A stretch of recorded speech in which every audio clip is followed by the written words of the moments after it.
इससे बेहतर भी आपका प्रदर्शन। मैं आपको हकीकत बताता हूँ। देखिए, हम एक पॉलिटिकल पार्टी है और पॉलिटिकल पार्टी में लीडरशिप और जो कार्यकर्ता, जो साधारण कार्यकर्ता होता है, किसी भी ऑर्गेनाइजेशन का जो होता है, दो तरह के क्लास होते हैं, एक जो लीडर्स होते हैं और एक जो है वर्कर्स होते हैं। उसमें हम सभी कार्यकर्ता हैं और हमारी कोशिश ये होती है कि जो हमारे लीडर्स की जो कोशिश है, जो सोच है, उसको पूरा करने के लिए तो एक ऐसी सोच देते हैं जो जितना भी कठिन हो, लेकिन उसको पाने की कोशिश हम पूरी क्षमता लगाते हैं। हो सकता है 400 आए, हो सकता है 390 आए, हो सकता है 75 आए, ये मुझे मालूम नहीं, सब पेटी में बंद है।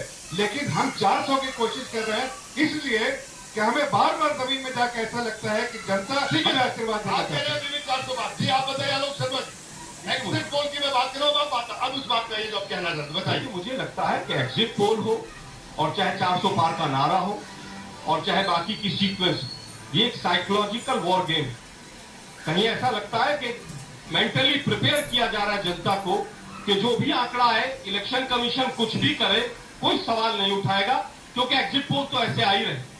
ये पूरी तरह से एक साइकोलॉजिकल वॉर गेम। परिणाम भी ऐसे आएगा, आपसे पूछ रहा हूँ, परिणाम भी ऐसे ही आएंगे कि मैं मोदी जी की तरह, सुन लीजिए भाई, बड़ी इंपॉर्टेंट बात बोल रहे हैं, रिकॉर्ड पे बोल रहे हैं। मैं मोदी जी की तरह या मीडिया के कुछ साथियों की तरह जोशी नहीं। जी जी जी, मेरा आकलन है, अपना अनुमान।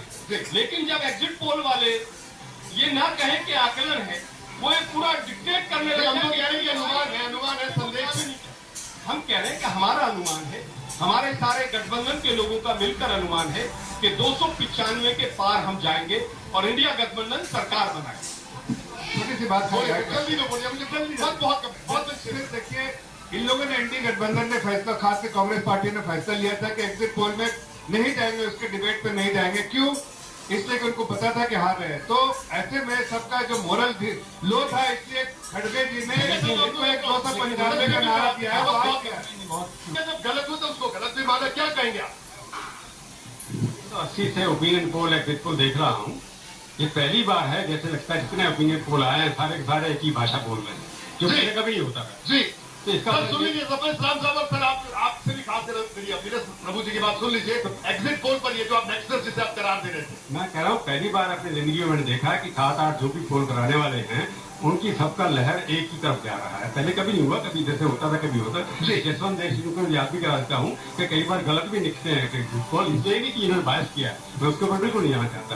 तो एग्जिट पोल को मान करके चलेंगे, नारा, क्योंकि मैं आज भी कुछ चैलेंज करके कह रहा हूँ। जी यशवंत जी, आपका फाइनल कमेंट इसी बात को लेकर, जो एग्जिट पोल पर हम बात कर रहे हैं। देखिए, आपने बोला एग्जिट पोल, बहुत सारे लोग 5 साल में एक बार आते हैं बरसाती मेढक की तरह से। मैं उस पर टिप्पणी नहीं कर रहा हूँ। मैं 5 साल में एक बार नहीं आता हूँ, मैं रोज ट्रैकर करता हूँ, एबीपी सी वोटर का ट्रैकर। जैसे रोज बीपी नापा जाता है, रोज ब्लड शुगर पेशेंट का नापा जाता है, हम रोज करके रोज दिखाते रहे। अब आपको हम 1 साल से जब बीपी नाप के बोल रहे थे कि आपका बीपी गड़बड़ हो रहा है, गड़बड़ हो रहा है, गड़बड़ हो रहा है, एक बार और बोल दिया, और इस बार मैंने अकेले नहीं बोला, 10 लोगों ने और बोल दिया, तो आप इतने नाराज हो गए कि डॉक्टर को भी आप उठाकर गोली मारे। वो ठीक नहीं। मेरा केवल ये मानना है, हमारा और आपका काम नेक्सस एक ही बात का है कि जो खबर है, जो जनता की नब्ज है, उसको टटोल करके दिखाना। बाकी संदीप भाई अपने बड़े अच्छे मित्र जो भी अभी हमारे साथ में कार्यक्रम करके गए, वो अपनी हरियाणवी में एक बड़ी अच्छी कहावत कहते थे। मुझे हरियाणवी बोलनी नहीं आती, बाकी भाई लोग मदद कर देंगे। कहावत केवल उसमें एक है कि नाई नाई कितने बाल, नाई बोलता है कि उतार के जजमान रख देता हूँ, खुद ही गिन लेना। तो इतनी क्या जज्बत करना, सारे बात घंटे बाकी है, सब लोगों के अपने अपने दावे हैं। एग्जिट पोल पर सवाल उठाए जा रहे हैं, बिल्कुल उठाने की स्वतंत्रता सबको है, लेकिन हाँ, एग्जिट पोल सही साबित होंगे, गलत साबित होंगे, सब ऑन रिकॉर्ड है। हमने आप लोगों को दिखाया ये एग्जिट पोल है, जो नतीजे होंगे वो भी दिखाएंगे। तो कुल मिलाकर अब नेताओं को भी इंतजार करना चाहिए, क्योंकि बयानबाजी का दौर खत्म हो गया। चंद घंटे बाद सबसे तेज सुबह 8 बजे एबीपी न्यूज पर आप नतीजे देखिए लोकसभा चुनाव।